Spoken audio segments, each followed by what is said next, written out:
CUT exam centres में अभी जो सिचुएशंस क्रिएट हो रही हैं उसके बाद बच्चों के दिमाग में एक बहुत बड़ा क्वेश्चन है कि टाइम मैनेज कैसे करा जाए। पहले तो ऐसा होता था कि घर में हम मॉक्स कर लेते थे और फिर एग्जाम में टाइम मैनेजमेंट में दिक्कत नहीं आती थी, लेकिन अब प्रॉब्लम यह है कि सेंटर जाकर मालूम चलता है कि कितना टाइम मिलेगा, कितना नहीं मिलेगा और क्या क्या प्रॉब्लम्स वहाँ पर होंगी। तो ऐसे में टाइम मैनेज करना बहुत मुश्किल हो जाता है। तो आज की वीडियो में आपके साथ में 8 टिप्स शेयर करने वाला हूँ। इन्हें अगर आप फॉलो करते हैं तो आपका पेपर चाहे पेन पेपर मोड में हो या फिर सीबीटी मोड में हो, आपको दिक्कत नहीं आएगी। सेंटर में चाहे कोई भी प्रॉब्लम क्यों ना हो जाए, आप अपना पेपर आराम से टाइम पर कर पाएंगे। तो सीधा इस वीडियो को चालू करते हैं। टिप नंबर 1, 10 मिनट माइनस कर दीजिए। मतलब अगर आपके पेपर का ड्यूरेशन 45 मिनट्स है तो उसे आप 35 मिनट्स कर दीजिए। आप एग्जाम दे रहे हैं या फिर मॉक दे रहे हैं, यही सोच कर दीजिए कि 10 मिनट मेरे पास है ही नहीं, क्योंकि हम सबको मालूम है कि एग्जाम में क्या हो रहा है। वहाँ पर कई बार आपको बहुत डिस्टर्ब करा जाता है, टाइम आपका कम हो जाता है। तो अगर 10 मिनट आप अभी से माइनस कर देते हैं और प्रैक्टिस करने लग जाते हैं तो एग्जाम में अगर आपके साथ सब कुछ सही होता है तो वो 10 मिनट आपके पास एक्स्ट्रा होंगे, उसमें आप फिर से अपने पेपर को चेक कर सकते हैं। और अगर एग्जाम सेंटर में कोई गड़बड़ी होती है तो भी कोई दिक्कत नहीं आएगी, क्योंकि 10 मिनट हमने पहले ही माइनस कर दिए हैं। हमने जो प्रैक्टिस करी थी वो 10 मिनट माइनस करके ही करी थी, तो हम सिचुएशन के लिए एकदम प्रिपेयर्ड रहेंगे। फिर इसके बाद टिप नंबर 2, कोई भी ऐसा क्वेश्चन एग्जाम में आता है जो थोड़ा सा कंफ्यूजिंग है तो उसे पहली बार में छोड़ दो, स्किप करो और आगे बढ़ो। बहुत सारे बच्चों ने मुझे बताया कि कुछ क्वेश्चन में उनका बहुत टाइम चला गया, उसके बाद जब घर आए और उन्होंने चेक करा तो जो क्वेश्चन उनके टाइम की वजह से छूट गए वो क्वेश्चन बहुत ही आसान थे, और जिन क्वेश्चन में उन्होंने बहुत ज़्यादा टाइम लगाया वो क्वेश्चन गलत चले गए। तो आपको करना क्या है, कोई भी ऐसा क्वेश्चन आता है जो आपको कंफ्यूजिंग लग रहा है उसे छोड़ दो, पहले सिर्फ वही क्वेश्चन करो जो आपसे बन रहे हैं। डरो मत कि OMR में कोई गलती हो जाएगी या कंप्यूटर में कोई गलती हो जाएगी, डरने का टाइम हमारे पास नहीं है। आराम से करोगे, गलतियां नहीं होंगी। पहले सिर्फ वही क्वेश्चन करो जो आपसे बहुत अच्छे से बन रहे हैं, उसके बाद फिर उन क्वेश्चंस में जाओ जो कंफ्यूजिंग है। टिप नंबर 3, आखिरी के लिए मत बैठो। ये गलती मत करना कि अभी क्वेश्चन पेपर पर टिक कर लेते हैं, आखिरी के 5 मिनट में OMR भर लेंगे, या फिर अभी नहीं बाद में करेंगे। आखिरी के लिए बैठोगे, आखिरी में आप पैनिक करने लग जाओगे, कुछ भी नहीं हो पाएगा। अभी आपने एग्जाम में देख लिया है, पहले से करो। अगर किसी भी क्वेश्चन का आंसर आपसे बन रहा है तो तुरंत उसे अटेम्प्ट करो। अगर आप श्योर हो तो बिल्कुल करो, आखिरी के लिए मत छोड़ो। हाँ, आप ग्रुप में कर सकते हो, मतलब पहले आपने 4-5 क्वेश्चन पढ़ लिए, फिर उन्हें आप एक साथ कर रहे हो। क्या होता है, बार बार क्वेश्चन OMR में हम आते हैं तो टाइम वेस्ट हो जाता है। तो आप ग्रुप में कर सकते हो, लेकिन ग्रुप भी ऐसा नहीं कि 20 क्वेश्चन का ग्रुप बना रहे हो। आप 3-4 क्वेश्चन पढ़ो, उन्हें अटेम्प्ट करो, फिर 3-4 पढ़ो, उन्हें अटेम्प्ट करो। ये आप कर सकते हो, लेकिन ये कभी भी मत करो कि आखिरी में कर लेंगे, आप दिक्कत में फंस सकते हो। फिर अगली टिप, स्टार्टिंग से ही आपको 2x स्पीड पर रहना है। आपके अभी जितने पेपर हुए हैं आपने नोटिस करा होगा, आखिरी के 10 मिनट में आपकी स्पीड एकदम बढ़ जाती है।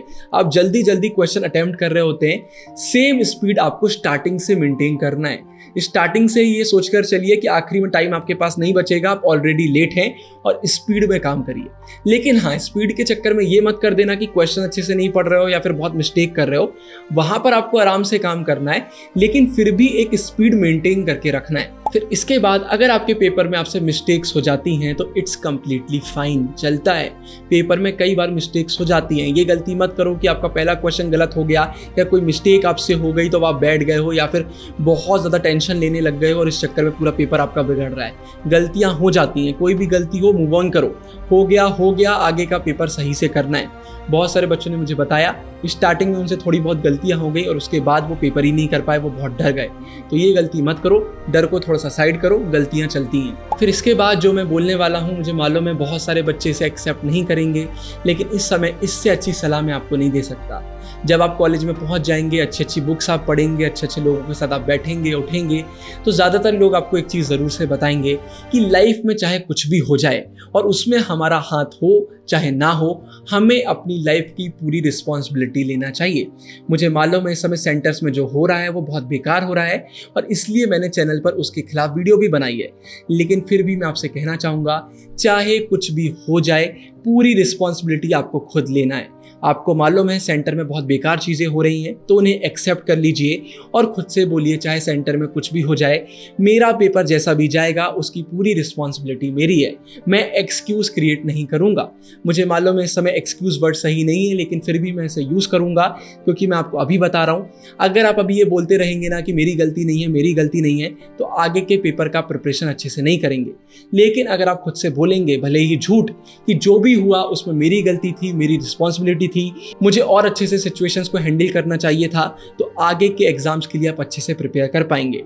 तो ये टिप आपको अच्छी लगी हो चाहे ना लगी हो, लेकिन ये लेसन ज़रूर से सीख लीजिए कि आपकी लाइफ में जो कुछ भी हो रहा है उसकी पूरी रिस्पॉन्सिबिलिटी आपकी है। इसके बाद अगली टिप मैं आपके साथ शेयर करना चाहूँगा, आवाज़ उठाओ। अगर आप सेंटर में जाते हो और वहाँ पर आपको देखने को मिलता है कि आपको टाइम नहीं दिया जा रहा है OMR को फिल करने के लिए, या फिर वहाँ पर और कोई गड़बड़ी हो रही है, तो अपनी आवाज़ उठाओ, तुरंत उठो और बोलो ये चीज़ सही नहीं हो रही है। देखो, आपके बोलने के बाद वो चीज़ वो ठीक हो जाएगी या नहीं होगी वो हमें नहीं मालूम, लेकिन आवाज़ उठाओ। वहाँ पर सिर्फ बैठे रहने की ज़रूरत नहीं है।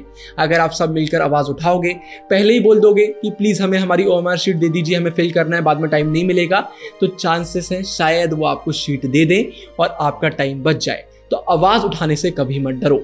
इसके बाद आखिरी टिप, अब आपके जो एग्जाम्स बचे हैं वहाँ पर टाइम अगर कम पड़ता है तो आपको प्रैक्टिकल गैसिंग भी करना पड़ेगी, और इस पर ऑलरेडी मैंने एक वीडियो बना दी है, ऊपर एंड स्क्रीन पर आपको मिल जाएगी।